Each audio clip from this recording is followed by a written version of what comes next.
चूजों के बाड़े के अंदर एक मुर्गी अपने घोंसले में बैठती है, पंख बिखरे हुए, शांत मातृत्व की तस्वीर। कैमरा उसके नीचे रखे चिकने हल्के अंडों पर टिका हुआ है, जो जीवन और वादे के प्रतीक है। एक बार एक मुर्गी थी जो दिन में 100 अंडे देती थी। पूरे गांव का गौरव सूत्रधार घोषणा करता है। खुले आसमान के नीचे एक आदमी विनम्र अंडों को घूरता है।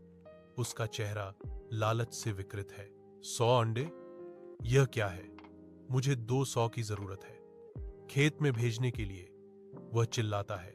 उसकी आवाज तेज है। चिंता भरी निगाहों से मुर्गी उसे देखती है।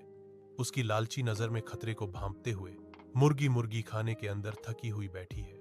उसकी आंखों में गहरी चिंता झलक रही है। मैं उड़ भी नहीं सकती और वे 200 की मांग करते हैं, मुर्गी चिल्लाती है। उसकी आवाज अविश्वास से भरी हुई है। मुर्गी दर्शकों की ओर मुड़ती है। उसकी आंखों में एक जानी पहचानी चमक होती है। जो आपके पास है उसकी सराहना करें, इसे लाइक करें।